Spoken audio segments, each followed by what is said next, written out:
Hi guys. അപ്പോൾ നമ്മൾ ഈ അതിരാവിലെ പുറപ്പെട്ടിരിക്കുന്നത് പഴനിയിലേക്കാണ് കേട്ടോ. എൻ്റെ മോൻ്റെ മുടി മുട്ടയടിക്കാൻ വേണ്ടിയിട്ട് പഴനിയിലേക്കാണ് നമ്മൾ നേർച്ച ചെയ്തിട്ടുണ്ടായിരുന്നത്. അഞ്ചൻ നേർച്ച ചെയ്തിട്ടുണ്ടായിരുന്നു. കുട്ടീൻ്റെ ആദ്യത്തെ മുടി നമ്മൾ പഴനി വന്നിട്ട് എടുക്കാമെന്ന് നേർച്ച ചെയ്തിട്ടുണ്ടായിരുന്നു. അപ്പോൾ നമ്മളൊരു രാവിലെ ഒരു 3 മണിയായപ്പോഴത്തേക്ക് വീട്ടിൽ നിന്ന് തിരിച്ചു. ഞാൻ, അച്ഛൻ, അമ്മ, അഞ്ചൻ, അക്കു എല്ലാവരും കൂടെ നമ്മളെ വണ്ടിയിലാണ് പോയത്. അവിടെ എത്തിയപ്പോഴത്തേക്ക് ഉറക്കമൊക്കെ കഴിഞ്ഞു. അക്കു എഴുന്നേറ്റു. പിന്നെ ഒരു കാര്യം എന്ന് പറഞ്ഞാൽ ഫുൾ അഞ്ചേട്ടൻ തന്നെയാണ് കേട്ടോ അവനെ എടുത്തത്. ഞങ്ങളുടെ ഒന്നും കയ്യിലധികം തന്നതേ ഇല്ല. പിന്നെ അവിടെ ചെന്നിട്ട് കുറേ സ്ഥലം ഇങ്ങനെ അന്വേഷിച്ച് കഴിഞ്ഞപ്പോൾ അവിടെ ഇങ്ങനെ കണ്ടു, ഇങ്ങനെ മുടി എടുത്ത് കൊടുക്കുന്നത്. അവിടെ കുറേ പേരോട് ചോദിച്ചപ്പോൾ അവിടെ ചെന്ന് അക്കുവിൻ്റെ മുടി എടുക്കുന്നത് നേരത്തെ എനിക്ക് വീഡിയോ എടുക്കുക.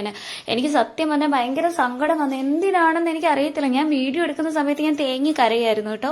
അപ്പം അമ്മയെ എല്ലാവരും എന്തിനു കരയുന്ന എനിക്ക് അറിയത്തില്ല. മോൻ്റെ മുടി എടുക്കുന്നത് ഭയങ്കര സങ്കടം വന്നു.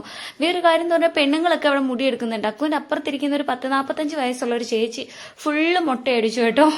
എനിക്ക് മുട്ടയടിക്കണം എന്നൊക്കെ ഉണ്ട്, പക്ഷെ വേണ്ടാന്ന് കരുതി. പിന്നെ വേറൊരിടത്ത് ചെന്ന് തലയിൽ ചന്ദനൊക്കെ തേച്ച് ഫുള്ള് പൊട്ടൊക്കെ തൊട്ട് അവിടുന്ന് അർച്ചനയ്ക്കുള്ള കുറേ സാധനങ്ങളൊക്കെ തന്ന് മല ചവിട്ടാൻ നേരം ഉള്ളത്. പിന്നെ ഞങ്ങൾ നേരെ മല ചവിട്ടാൻ വേണ്ടിയിട്ട് പോയി. അവിടെ ഫോണൊന്നും യൂസ് ചെയ്യാൻ പറ്റത്തില്ല. അതിന് ഫോണൊക്കെ ഒരു കൗണ്ടറിൽ കൊടുത്തിട്ടാണ്.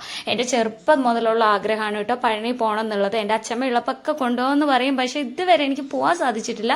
പക്ഷെ ഇപ്പം എൻ്റെ മോനെയും കൊണ്ട് പോകാൻ പറ്റി. അത് ചിലപ്പോൾ ഒരു ബ്ലെസ്സിങ് ആയിരിക്കും. ഇതിനു വേണ്ടിയിട്ടായിരിക്കും മേ ബി എനിക്ക് എല്ലാ പ്രാവശ്യവും ഇങ്ങനെ തടസ്സം വന്നതെന്ന് ഞാൻ ഓർക്കും. അത് കഴിഞ്ഞിട്ട് അങ്ങനെ എൻ്റെ ആ ഒരു ആഗ്രഹം സാധിച്ചു. ഞങ്ങൾ എൻ്റെ മൊട്ടമോനെയും കൊണ്ട് ഞങ്ങൾ തിരിച്ച് ദേ വീട്ടിലേക്ക് പോവുകയാണ്. ഇടയ്ക്ക് ഫുഡൊക്കെ കയറി കഴിച്ചു.